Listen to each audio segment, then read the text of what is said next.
with our colleagues and new friends in the UAE, and one of them now joins us from Dubai, Loay Alshareef, a linguist and social media activist. Loay, happy National Day.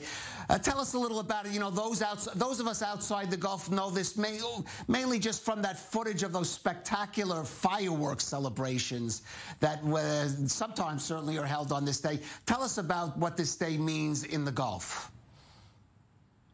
Well, thank you so much, Caleb. I'm so happy to join you for the second time.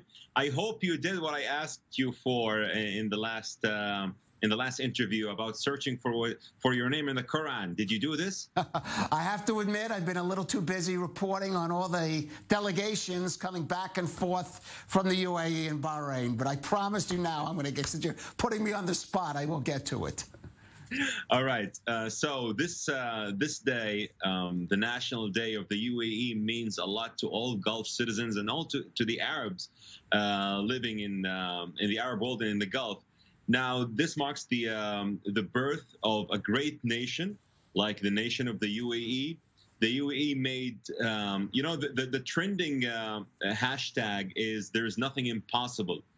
This is the belief of the UAE leadership and the people. There is nothing impossible. They believe that the word itself means impossible. So it means a lot to everyone. Everyone is celebrating here in the UAE. I'm in Dubai, but Dubai, Abu Dhabi, everyone is celebrating. And of course, it's not only the celebration of the National Day, it's the celebration of Abraham Accords. It's the celebration of peace and prosperity in the region. It's the celebration of so many achievements that were done by the leaders of this country. So I would say to all the Emiratis and all the Gulf citizens, happy National Day to the UAE. Well, Loay, as you said, there's certainly lots to celebrate, but we do have to also acknowledge some of the challenges. This is the year of the coronavirus, and the UAE, I would say Dubai in particular, is so dependent on tourism more than anywhere else in the Gulf, maybe even the Middle East, for its economy. So how is the mood there in the UAE, and I would say especially in Dubai on this day? It's perfect. I made a video, by the way, in Hebrew last week about how the precautions are being taken care of in Dubai and in Abu Dhabi in particular. You know, Abu Dhabi is more strict a bit because it's the capital and they have more restrictions, but lifting the restrictions or relaxing the restrictions in the UAE is being done with careful paces. So it's not haphazard. The corona checks are done on a regular basis, and everything is under control. And if you come to Dubai, Caleb, and I wish you do very soon, and we meet up and we have an interview here in Dubai, you will see that everyone is feeling responsible. Everyone is wearing masks in public places. People are keeping distance. So all is good and all is under control. And thank God, Baruch Hashem, that the happy news about the vaccine is spreading. So I'm so sure that by the end of this month or the beginning of January, this nightmare will perish. Right. I'm going to keep reminding my producers about your invitation.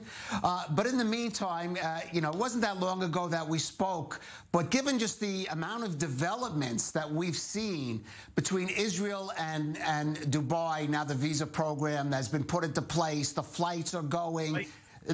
Israelis, Caleb. Right. So I want to ask you about that. I want to ask you how all of the unbelievable breakneck pace of developments, how is that being received there in the UAE? It seems like every day there is another first. Tonight I had dinner in Dubai Mall, and I had a discussion with a very nice and beautiful Emirati lady. I told her, how do you receive the development, the major developments in the UAE with Israel? She said literally, and she represents most of the Emiratis. She said that it's a new step.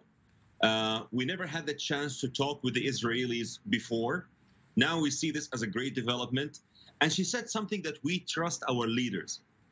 Caleb, the UAE citizens, they trust their leaders so much that they know, khalas, if they decided to go this way, it's for our own benefit. So she said, we trust our leaders and we see it as a chance. Caleb, when did the Emiratis or the Gulf citizens or even the Arabs had a real encounter with Israelis other than in the warfare, in the battlefield? So now they are having a chance to know more about Israelis, to know more about the Israeli culture. And by the way, we are a few days from the Hanukkah. And, not so many people here in the Arab world know the real story of the Hanukkah and the real story of Yehuda HaMaccabi, right, and his struggle against Antiochus, and his love for monotheism and the Jewish temple. Well, hopefully, Loay, we're running out of time. Hopefully, Hanukkah will be celebrated there in Dubai, and